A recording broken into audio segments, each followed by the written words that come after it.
freedom is never more than one generation away from extinction. We didn't pass it on to our children in the bloodstream.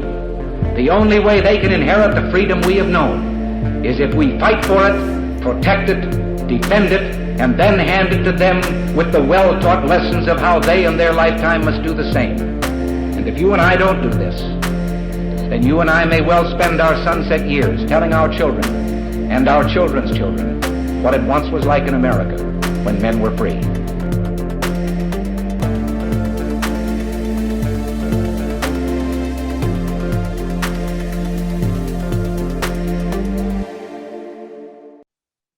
Hey everybody, welcome to episode number 306 of Gun Freedom Radio, where we engage, we educate, and we inform. We are brought to you by azfirearms.com, your nationwide hometown gun shop. I am one of your hosts, Cheryl Todd. And I'm the other guy, Dan Todd. Our theme today is making civic action as easy as pie. And our guest is Merissa Hamilton. Merissa is the former Republican candidate for Phoenix mayor in 2020, the first partisan candidate in over 2 decades to receive the endorsement of law enforcement for Phoenix mayor. Merissa holds the record for the highest number of votes in Phoenix history for a non-incumbent. She recently co-founded a nonpartisan grassroots organization called EZAZ.org that makes civic action easy as pie.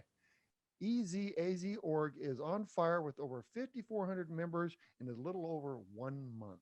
Fantastic. Welcome to the show, Merissa. Thank you for having me. I'm so thrilled to be on. Well, this is exciting for us. And actually, you should now have 5,401 member because I just joined yesterday. Wonderful. Thank you so much. Well, it's incredible work because you are helping people be aware of what's going on. You've taken out all the spin that happens on the news. We always have to use air quotes when we say the word news.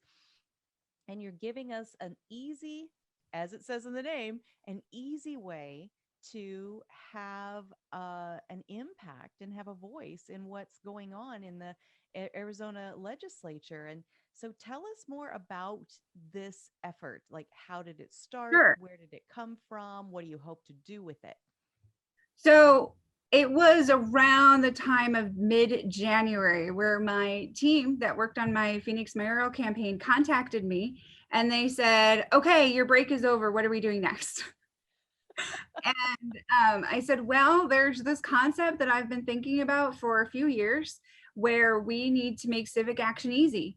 And we saw when we campaigned, we did a lot of door knocking, especially in South Phoenix and Maryvale, to try to find out, first of all, if these communities really wanted to defund the police. And interestingly enough, what we discovered is that they do not want to defund the police. They want safe neighborhoods, and they want to be able to call 911 and have the police show up as soon as possible, right away even. And we even found that people that were still, there were a few people that we met that they were actually still on probation, which we had some really interesting, powerful conversations about our criminal justice system and areas that we can improve upon. But the one area that everyone agreed was that we cannot defund the police and that we absolutely have to have safe neighborhoods. Yeah. So that brought us to the point of where we're at now, where it was interesting because people didn't know that our Phoenix mayor was trying to defund the police. They didn't know that she had a committee that I call the anti-police committee. It's supposed to be a civilian oversight committee, but it is so charged in the way that it has been designed and created that it eliminates due process for police officers and allows false allegations. No one knew any of this was happening. Most of our voters, at least a third of voters, didn't even know that we had riots in Phoenix. Wow. And so what we realize is that we're coming to knock on people's doors to talk to them about the Phoenix mayoral campaign, but we're actually having to give them a summary of the major events that had happened for the last year, because either they didn't know or they had a sorely amount of lack of information that they were making their decisions based off of. And so we started EZAZ to help fill in that gap, to be able to reach voters that partisan candidates typically can't reach, to reach voters on the issues that matter most to them. But more so than that, it is not enough to just register someone to vote. It's not enough to go and knock on their door or call them during the election cycle. We are up against a lot of very far left progressive activist organizations that put out so much misinformation as to what bills actually do. And they run and operate 365 days a year. So EZAZ is there to fill in that gap, to take the spin out of the legislation that our legislators are putting forth. We are nonpartisan. We let our members choose when they sign up through the RTS step 1 link that's on our website. What are the issues that matter most to them? And then that is what we focus on. So our group is truly by the people and for the people, operated by the people, with the people, deciding what our priorities are. So Merissa, so if somebody signs up for your group, what do you do for them? So there's 3 different levels of membership that we currently have. The first level is you can just simply subscribe to receive our newsletters and our updates. We usually release at least 1 a week, but right now that the legislative session is coming down to the wire, we're finding that we're releasing 1 every other day and sometimes every day because we have so many issues happening so quickly. The second level is going to be what we call the RTS membership level. That is where you do the step 1, sign up for the Arizona Legislature request to speak. Now, the tricky thing about this system is it is actually just a thumbs up, thumbs down voting system on bills that are moving through the system. You can put in a public comment if there's a committee that the bill will be heard through, which we're past that now. But earlier in the session, you can request to actually speak at a meeting. We are just right now teaching people to do the thumbs up, thumbs down, since we just got started, and that's the easiest form of action that you can take. And then the third level is our monthly pie club. Now, our monthly pie club is launching this month. It's very exciting because it will include pie. Our first event, unfortunately, will not be at a location that has pie, but we are trying to work out a way where we still include pie some way, shape, or form, because I am persistent about pie. We will be featuring Nigel Farage and Carrie Lake. This is an event that's being put on by FreedomWorks. Nigel Farage is almost like the old school EZAZ because he helped to empower the grassroots in England to take their country back via Brexit, rather than having to really have to abide by and cater to the EU's bad negotiations. He has led an entire movement to say, no, we're England, we're a sovereign nation, we're going to act like it. So he's coming here to America, thanks to FreedomWorks, to be able to teach all of us what he did. He started off with him, another dude, and a small office. And so if he can start a new movement that takes back a nation, we certainly can do it here in the United States. And we're also very excited to have Carrie Lake speaking. She was a Fox News anchor for almost 30 years, 30 years. And she recently opted out of the industry, of the media industry, because she was so distraught about the fake news that was being pushed last year during COVID. So we're very excited to be able to feature these speakers at our first event. And Pie Club members are able to have reserved seating at this event. We expect that there will be over 500 people. The capacity is 800, and I think that we will max out capacity. So go on ezaz.org and sign up for the Pie Club if you want to be able to have seating, because otherwise there's a slim chance that it will be available with how fast this event is filling up. Well, that's what a great organization. I mean, I was raised in South Phoenix, and I'm sure it's different now. But giving so these upper people are telling everyone what these people in these other areas think, and now they're going to be able to have a voice, and they're going to be able to tell them, no, you're wrong. No, we need police protection. So I think and we cover all issues. So there's a lot of other organizations in Phoenix that will help people sign up for Request to Speak. One of the things about Request to Speak is you have to go down to the Capitol to activate your login, and we do that for you. So we make it extremely easy. You just go, you fill out the survey. It's a very short survey. We just need a few pieces of information that are required to sign up. And then we need to know what your preferences are for the issues that you care about most. And we will then go down to the Capitol ourselves. Usually we do it within 24 to 48 hours. Sometimes it takes up to a week, but we're pretty fast in our turnaround time. You'll receive an email from us letting us know that you are signed up, how to change your password. And then we have a very easy 7-minute video that teaches you exactly how to use the system. And for those that are in a rush, we have a 1.5-minute video that teaches you how to do the thumbs up, thumbs down. We don't tell people what to think. That's something that can be confusing for people because they will be like, okay, tell me what to say. We're not here to tell you what to say. We are here to tell you what the bill does, what the issues are. If there are current events that impact this bill, we will share that with you in the emails and on the website. But we do not want to tell people what to think. We just want to teach them how to read bills and how to take action and make it super easy, literally easy as pie. That is awesome. I really love that. And I'm familiar with the RTS system because of the Arizona Citizens Defense League, the AZCDL. I've been using it through them. And so, that's strictly Second Amendment related, gun related bills. And so then you've taken that and expanded it for me for a lot of issues that there are a lot of times that I get so focused on, my key issue, which is the Second Amendment, and maybe somebody gets super focused on their issue, which is, education or water rights or whatever the case may be. And then we lose sight of these other things that end up then therefore impacting our key issue as we run on down the road at lightning speed, the way things seem to do. So this is, a tremendous effort.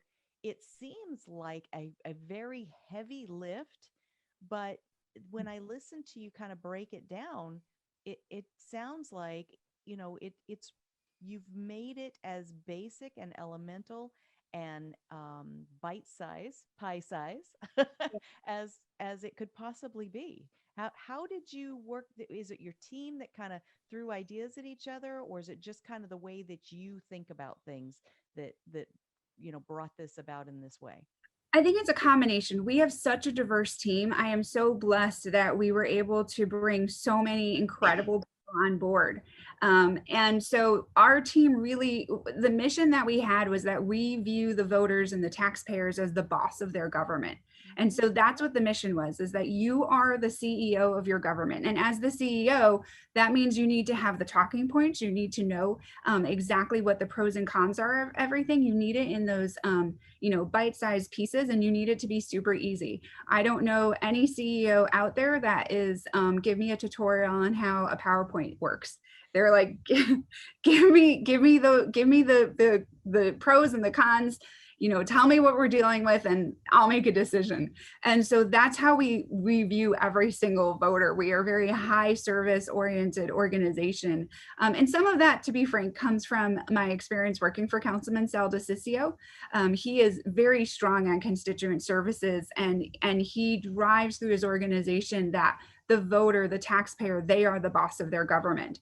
And so we wanted to be able to extend that out beyond the issues that are happening in the city of Phoenix, which do impact really all of Maricopa County and sometimes the whole state.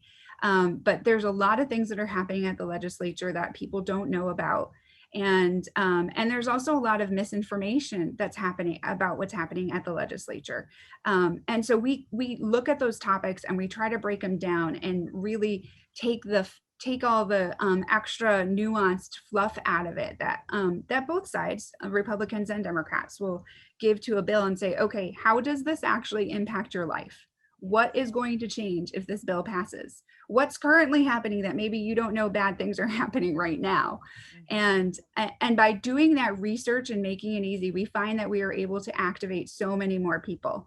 I recently ran the numbers on Arizona, and we found that there's 300,000 voters that are considered medium propensity. That means that they vote in the presidential elections, but they are unlikely to vote in the next gubernatorial election. And I really think that that doesn't have to do with the fact that they don't want to vote. I think that it is so hard to have to go through all the information and understand what you're dealing with what's happening in your government, that people are just like, I don't have enough time to figure this out, and they'd rather not vote than make an uneducated vote. And so we want to make sure that we engage everyone that wants to have a voice to be able to have it quickly, efficiently, and effectively. This is awesome because there are just a handful of people that make all the decisions for Arizona. Just a handful. And many of these handfuls of people have never even been in the areas that they're impacting with these new laws. And so by joining EZAZ, people are going to be able to voice their opinion to the lawmakers, for the lawmakers to make an educated decision instead of just thinking what somebody told them was best for them. Right. Or just Absolutely. And absolutely. And we don't do it based on party lines. We do have, for example, we have 24% of our members that are not on social media at all. About 10% of our members that identify as Democrats. We have about 20% of our members and growing that identify as independents. We have about 5%, 4 to 5% that identify as libertarians, which is much higher than what the actual number of libertarians are that are registered to vote versus other voters. So we have a diverse audience that we're reaching. The thing that we find that's in common across our supporters, though, is that they all love America. They love our values, and they want to be able to see that continue. And so that is what we bring to them, is those issues that impact that. And we also link to AZCDL. We linked to the Free Enterprise Club. We linked to the People's Lobbyist Organization. And so as we find other organizations that are tracking bills, we will post that on our website. So that what we want is, we want our site to be a one-stop shopping place for anyone that wants to have public comment. So this summer, we plan on expanding to teaching people how to read a bill, teaching people the legislative process that a bill goes through. For example, we have some tricky things that just happened on Friday, where there was a motion to move a bill that will give illegal immigrants in-state tuition in Arizona. There's a loophole in it that gives all illegal immigrants access to in-state tuition. And normally that bill, it's already passed the Senate. So normally it would have to go through a first read, a second read, and a third read, and then it would be voted on. The procedure that was done on Friday by Representative Michelle Udall, a Republican, pushes that bill through where they're combining all the reads in one vote. And so that vote is today. This law will be less restrictive than even California's in-state tuition, because it only requires 2 years. There's a loophole that allows it that, whereas California, by the way, is 3 years. So 2 years in this bill, 3 years in California. There's a loophole in it that it's not just for DACA students, it's being advertised as DACA students, but Part C of the bill actually says anyone that has taken a high school equivalency program, which then opens it up to everyone. So all illegal immigrants then will have in-state tuition. At the same time, it does not have anything to allow legal immigrants to have in-state tuition. So legal immigrants will still be prohibited from in-state tuition until they become a permanent resident, which does take quite some time, far more than 2 years for that to happen. And out of state, American citizens are still not able to access in-state tuition for a year. And so in some ways, if you are able to lie about how long you've been in the country illegally, you will be able to get access to in-state tuition before an American citizen that's out of state, and years, maybe even a decade before someone that's here legally. That's just so It's opposite land, isn't it? It's opposite land. We're living in weird times, and I think that, having accurate, quick, and clear information will help people immeasurably, because just when you were talking earlier about how to read a bill and and people maybe won't vote for, a governor's campaign in a governor election because they don't have time to decipher everything. How often do we see that you have to vote yes in order to actually be voting against something, right? Right. There's all of this very tricky language that has gotten put into bill writing, and it really is, if you're not already familiar with maybe what has happened previously on a topic, by the time you get to this bill, you're reading it and you're going, I have a master's degree, right? Like, I'm reading this and I'm going, I have no idea which way to vote to get the ultimate outcome that I'm looking for. So Yeah. it's a very frustrating thing. So I am super excited Well, to have new tools available to me. Well, I'm so glad to hear that, because it can be so nuanced. And sometimes it's not even just what's stated in the law or in the bill. Sometimes it can be what's the law at the federal level, or what's the law at the municipality. Most people thought when they were seeing Doug Ducey's executive orders that meant the cities were restrained. They didn't realize that many of our cities, like Phoenix and Tucson, are charter cities, and they actually have powers much greater than what a statewide executive order will give. And so they can actually violate a statewide executive order legally. And all these little things that they don't teach you in school, and the media doesn't tell you, and even politicians lie about. So that's the homework that we're Politicians lie? Politicians lie? no, This is not a news flash for me. I know. No, I'm telling you, I have a friend that says, how do you know when a politician, and I'm not talking about public servants. There is a distinction between people who really go into these positions with the heart of a public servant and those that just want to be politicians and glorify themselves. And my friend says, how do you know when a politician is lying? Their lips are moving. So, Right. Yeah, let's make it clear. There are some public servants out there that do a really good job, and they're looking for the best for us. Well, you mentioned Sal DeCiccio, Phoenix council member.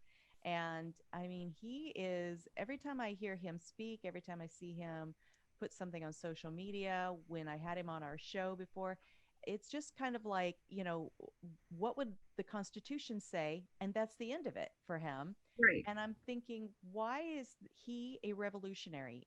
Why isn't that the standard?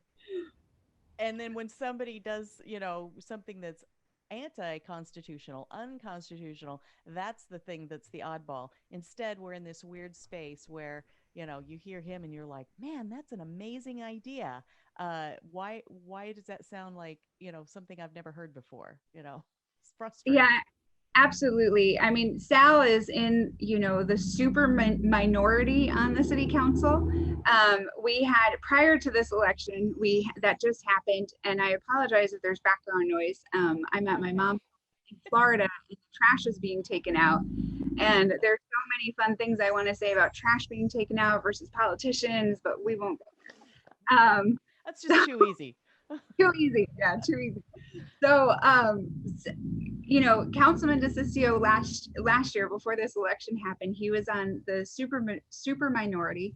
There was technically only 3 Republicans on the city council. Only 2 of them really voted Republican. And he was the only one that would be outspoken. Now we're in a little bit of a worse situation, because now we have a super majority kind of anti-police city council. Our pro-police city council races were all lost, primarily, again, because voters did not know what was going on. They didn't know the candidates. They didn't know the issues that were happening. And so now Sal is in even more of a super minority than he was before. And so he is constantly being charged as all these awful, horrible names, simply because he wants to support the Constitution and support our liberties. And it is incredible the type of pushback that he gets on the council. And if you knew the inside ball game, you would completely understand why I was willing to leave my career and run for Phoenix mayor. and make sure that even though it was only a 3-month race, that we were able to inform as many voters as possible with what was going on, and why EZAZ is so important going forward in Arizona. Absolutely. This defund police thing really bothers me. I mean, there's only two types of people that want to defund the police. Those that are really hardened criminals, and those that are completely out of touch of what this communities are about. That's the only two. It's crazy, and we see in other cities where they've defunded the police, it's not helping. No. So something's wrong. And I read a little thing yesterday that said that the reason when they want to defund the police is because once they get most of the police defunded, then they come up with a federal police department. I've heard that. And we didn't, but they did that in Germany in 1934.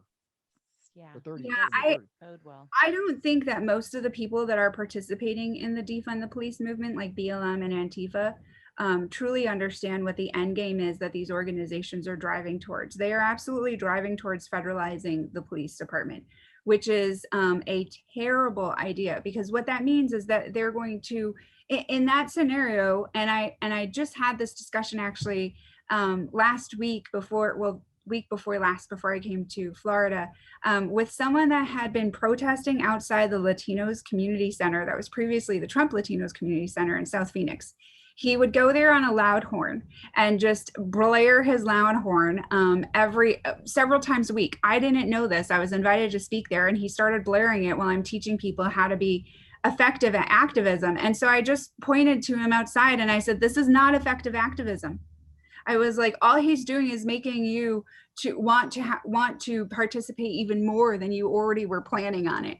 And so after that, I went outside and I spoke to him, and it's on my social media, it's on Facebook, where I'm like yelling at him, like, come here and have a conversation with me.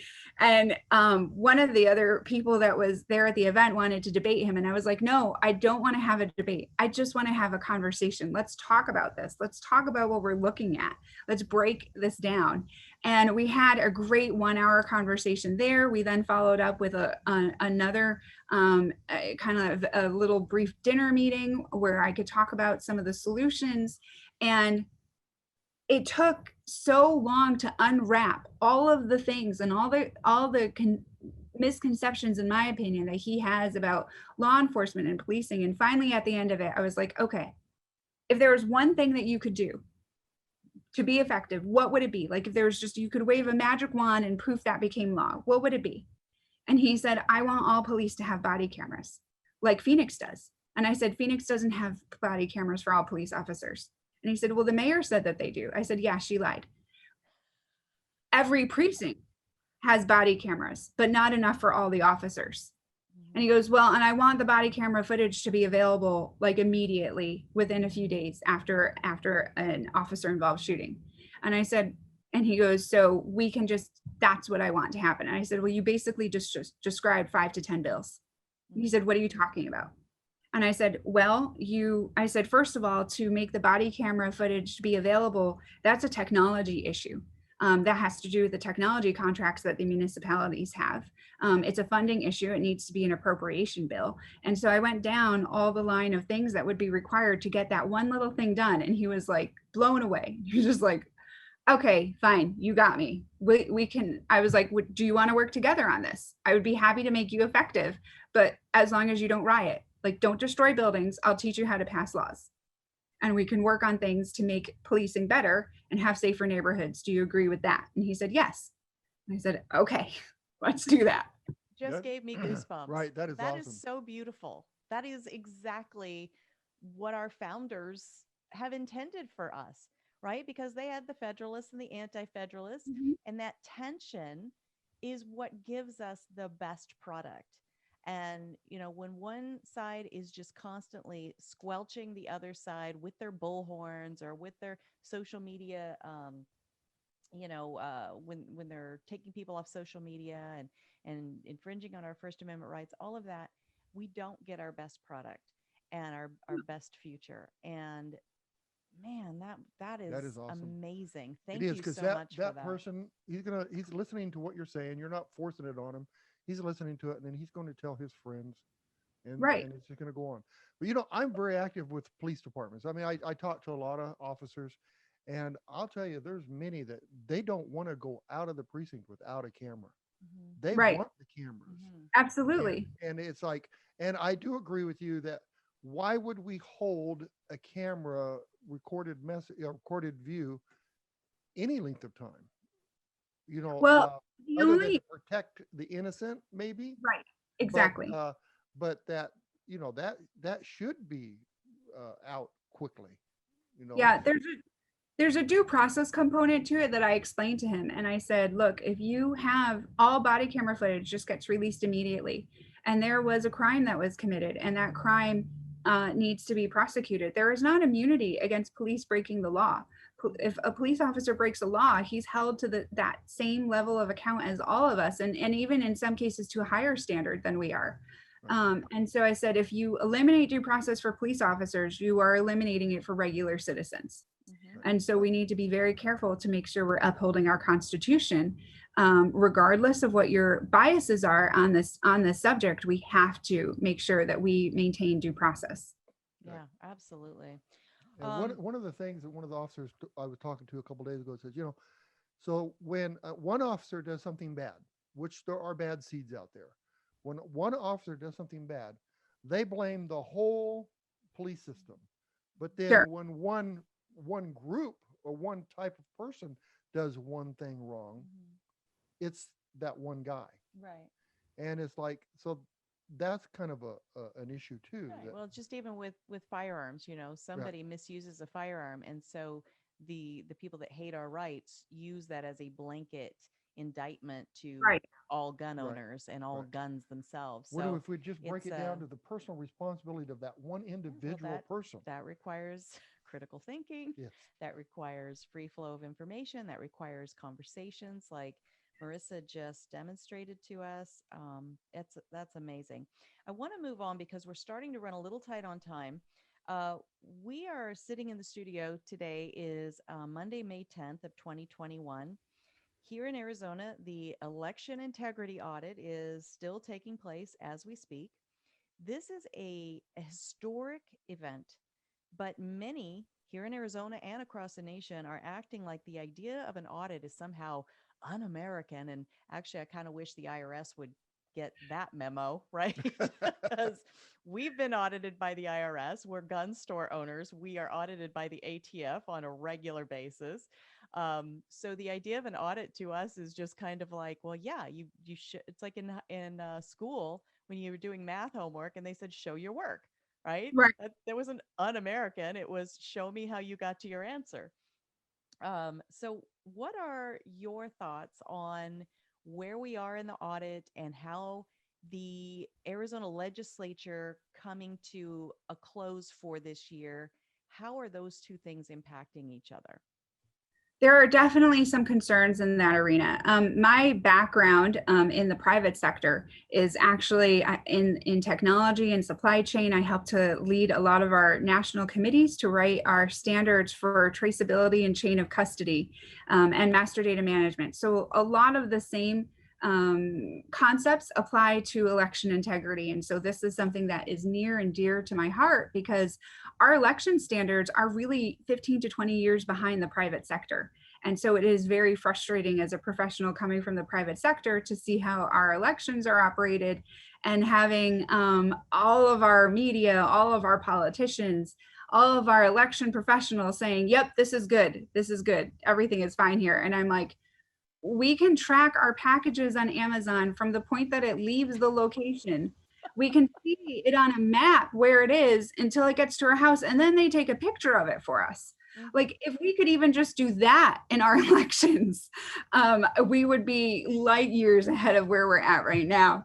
So when it comes to the audit, I think that personally, I believe every election should be audited. This is the most important event that happens in our republic. And it happens for the president every 4 years, the governor every 2 years, different offices more often than that. And so it is so vital that we have, in order to have what the left likes to call a healthy democracy, that we have accountability in our elections so that people know that their vote counts, and not having a fear of your vote not counting is a form of voter suppression, because that means that it's less likely that you're going to vote. Thinking that your vote is being canceled by a voter that's deceased or someone that's not legally allowed to vote, those are all things that suppress the vote, and they're not taken seriously by our media or by the left.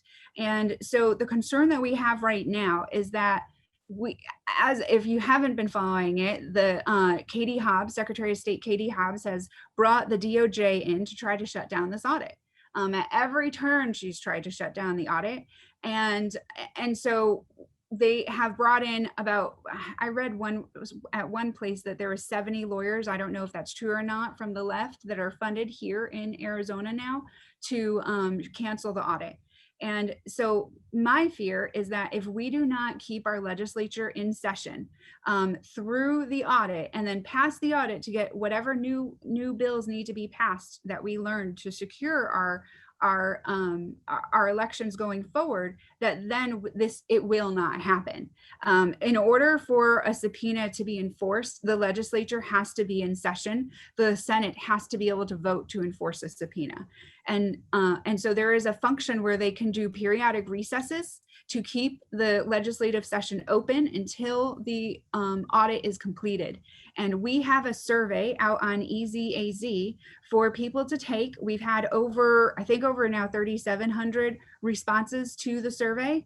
And we're trying to get to 5,000 for you to be able to tell the legislature when you want them to recess, when you want them to close the session, when you want them to sine die. And those are different things. So sine die is an official hard close of the session. That means all pending bills are done, dead, finished. The only way to bring back the session is if the governor calls a session, which is unlikely to happen because we saw last year he really likes that executive power during an emergency.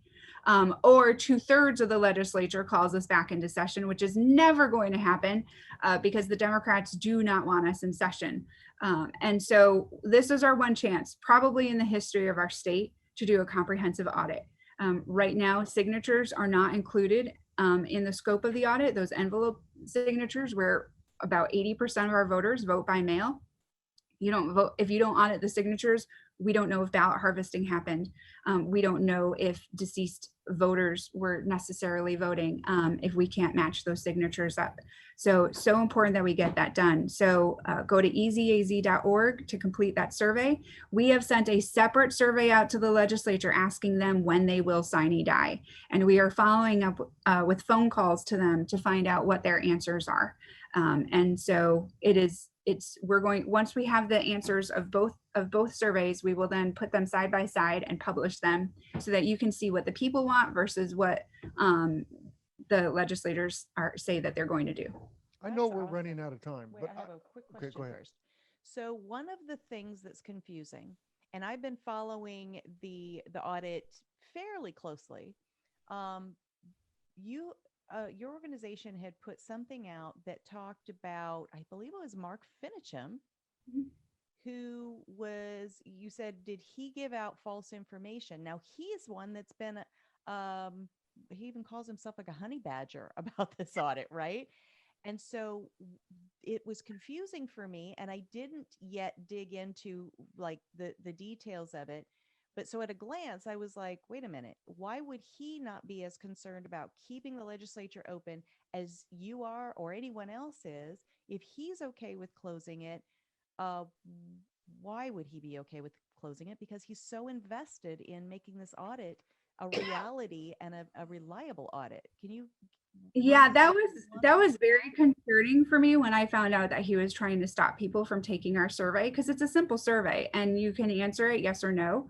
You can even answer it not sure.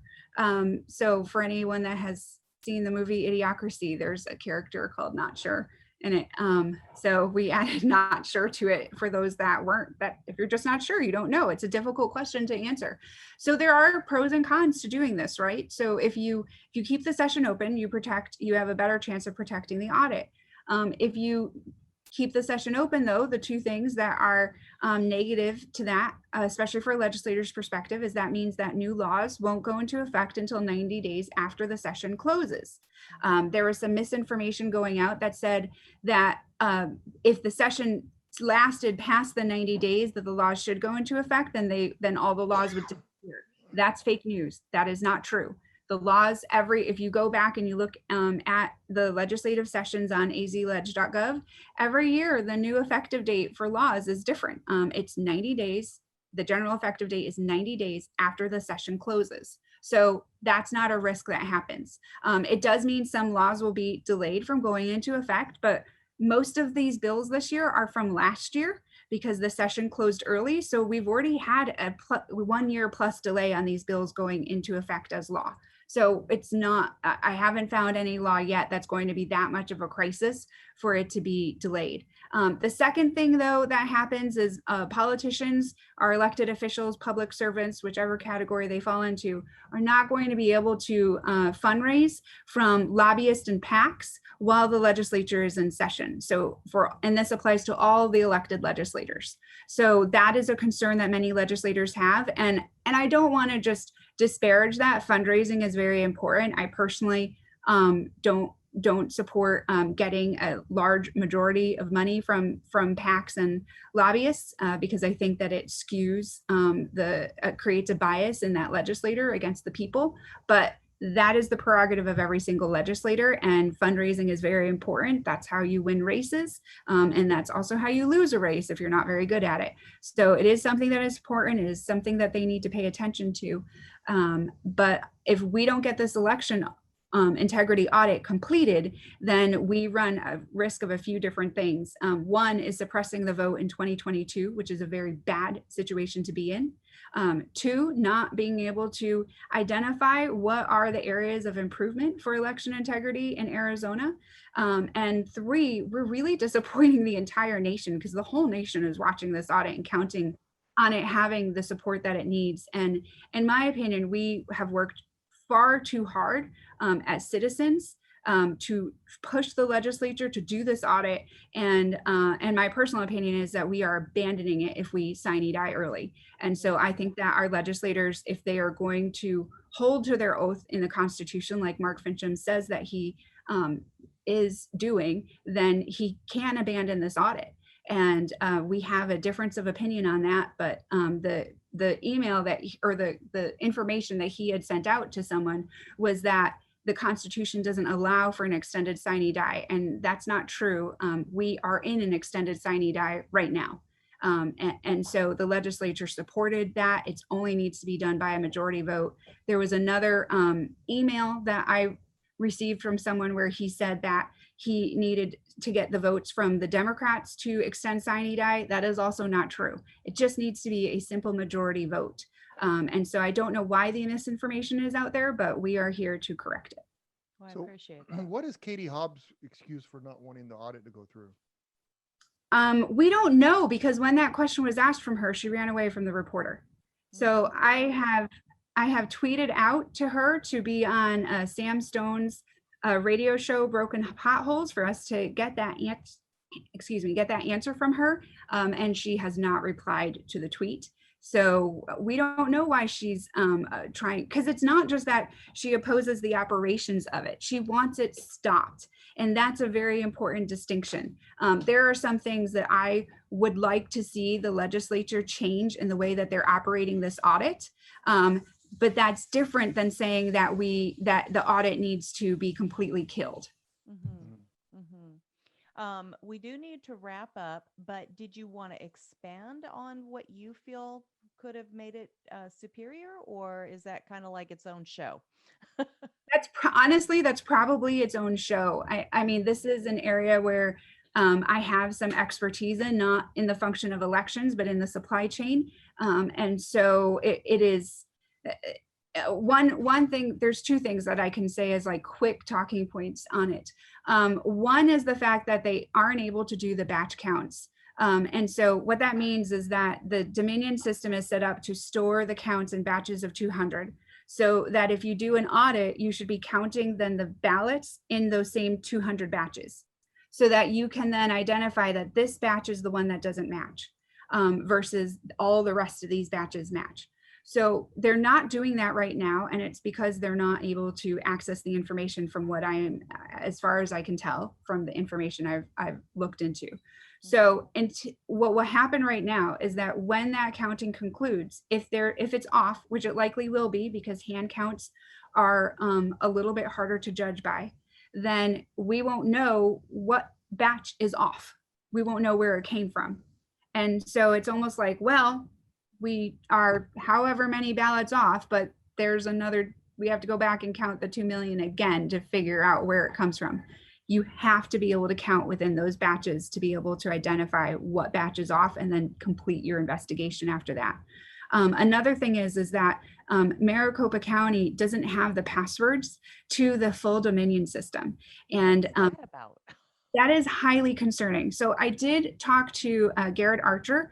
He's called the Data Guru. He's with ABC 15. He used to work for Michelle Reagan, and about this, because he's has a much more proficiency on the technical side than I do. We have a difference of opinion on the audit and what high election integrity standards are, but I'll leave that aside. So he said he said the technology that we're talking about is on the machines that you vote on when you're in the polling location, and that it's basically kind of like a cell phone app where you don't need to have the code that gets into the code of your cell phone app. And I said, that's just still not acceptable for me. At any corporation that I've worked at, and every position I've been, I mean, I've led large national and international technology projects.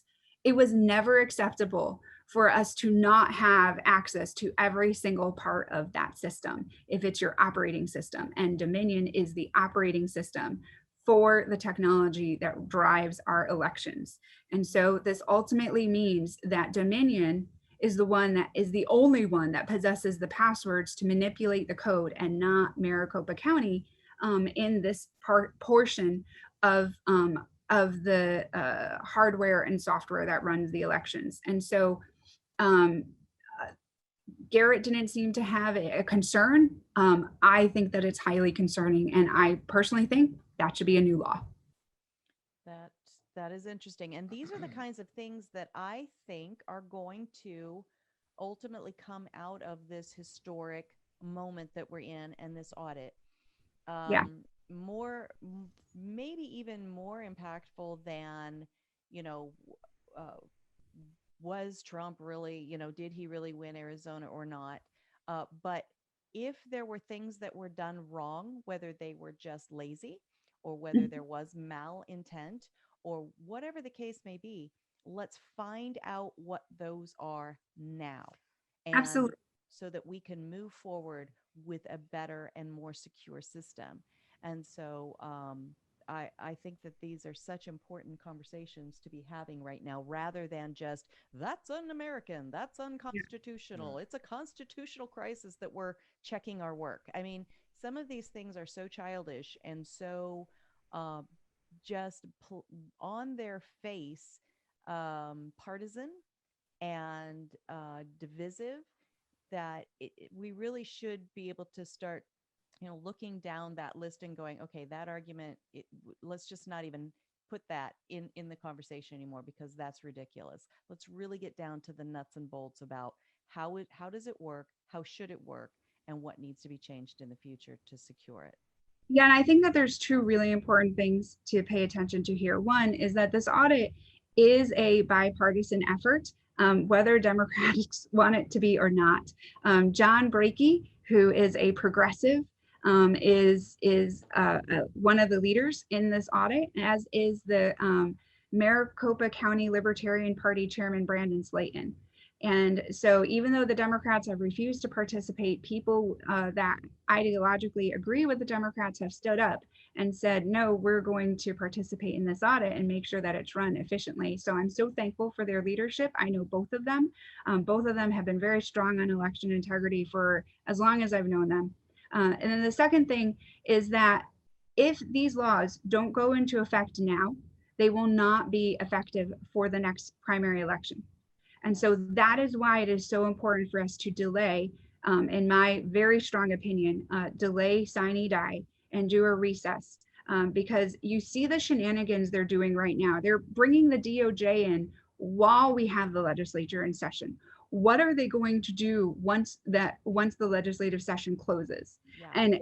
And the ultimate question is, because Mark Fincham had said in that message that that the governor can call in a special session. Do we really want election integrity in Arizona to have the buck stop at the governor's desk? Or do we want the buck to stop at the people's desk? And I think that the right answer to that is that the buck must stop at the people's desk. We elected them for a reason. We expect leadership from them. We do not expect them to abandon their posts again.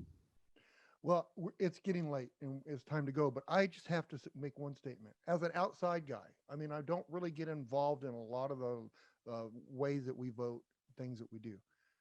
I can only see that this whole system was designed to be cheated. From an outsider. There's too many. What happened to the old days when you take your registered voters, you send them a card, they fill the card out, and they send it back. Super easy to count. If the registered voter list gets fraud, then you can go through there and weed out who's alive and who's dead. But you got X amount of voters, you got X amount of ballots that came in, and there's your answer. Why did we go to all this secret passwords that the county can't have or that the state can't have and all this other baloney?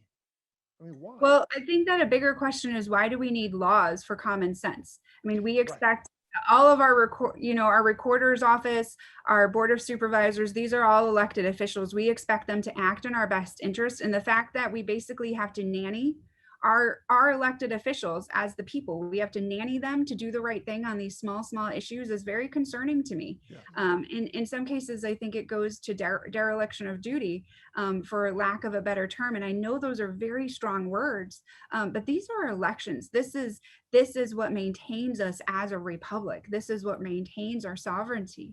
And so if we are not able to have confidence in our elections and confidence that they are being run well, and with full integrity, then I don't know if we are able to then call ourselves really the United States of America, because that is what we were founded on, are those principles of integrity and transparency and accountability.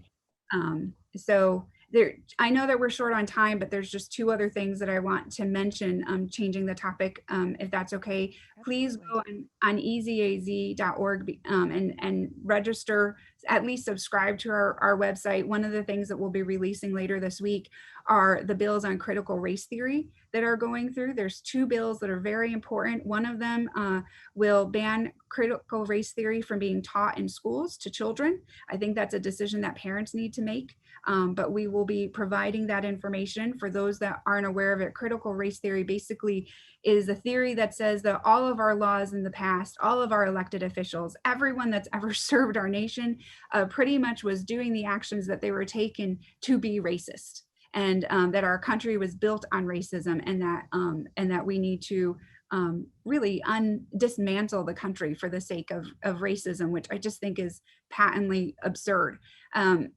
We have overcome so many things as a nation, and every time that an issue has been brought before us, we have overcome it. We oppose bigotry as a nation. Our people are good people. They love each other. They love their neighbors. And even globally, we have been so generous to our neighbors around the world. And so I think it's an absurd notion. The second bill will ban critical race theory from being taught within government departments. And so this is very important because as soon as that bill went through, there was a wide alert that was sent throughout the city of Phoenix, because it really undoes almost all of their employee training. And it will cause their anti-police committee to come to a grinding halt, because that theory is exactly what that entire committee curriculum is based on at this point. So it is, our governor has spoken out against the bills. He has said that they are too broad and they go too far. And so we'll be putting all of that information out there to tell you exactly what the bills do, what they don't do. We're doing the research right now to identify what's happening in other states, and then give you the opportunity to let your public officials know where you stand on these issues. The Well, second, Marissa, sorry. we're going to have to cut it off now, but we're going to have you back on again. Thank you very much for being on the air today, and we look forward to seeing you again soon. Well, I agree with that, but were you in mid-sentence? Was there something you were I trying to was, yeah, I was in Oh, mid-sentence. The last thing is just go on to EZAZ to be able to get your tickets for the Nigel Farage event. By the time the show airs, we will have very few tickets left. I'm hoping we will still have tickets left. And if you want reserved seating, then become a Pi Club member. We would be so glad to have you as a member of ezaz.org. Absolutely. And thank you so much for all that you're doing and for spending this time with us. And as Danny said, we're definitely going to have you back on because things are moving and shaking and shifting. And I guarantee you, the minute that we put something in place that says they can't teach critical race theory, they'll just repackage it and rename it and then start feeding it to our kids again and to our state legislators and city officials. So we're going to have to stay on top of all of that. Well, thank you so much for having me on. These topics are so important to discuss, and I know that we could spend an entire session just on the election and other issues. But yeah, stay tuned. Go on ezaz.org, and thank you so much for all that you are doing to protect our Second Amendment. As a survivor of domestic violence, you have no idea how important it is, the work that you are doing for us. Oh, thank you so much, Merissa. All right, we will talk to you soon. All right, take care. Thanks. Bye-bye. What a great show. Yeah. And but we really have to go. So we've got do. to first of all, thank Merissa Hamilton from What's her name? Marissa Yep, Hamilton. there you go. I thought you said Melissa. No, I didn't mean to, if I did. From ezaz.org. And also thank our guests for listening, because if it wasn't for them listening. Our listeners for listening, absolutely. Thank you so much all across the entire globe. We value you. We appreciate you. And of course, you can always find all of our content at GunFreedomRadio.com. Click the on-demand tab and binge listen to your heart's content. Darling, click the guest tab and you can find out more information about Merissa and all of our guests. It's a wonderful resource and we don't hate it when you spend time there. And until next time, we are going to pray for our nation, pray for our leaders, pray for our representatives, even the ones we don't like. We're going to pray for everyone. We got to get this, we got to turn this back upright. It's upside, everything's upside down. So thanks again for listening, and we'll see you soon.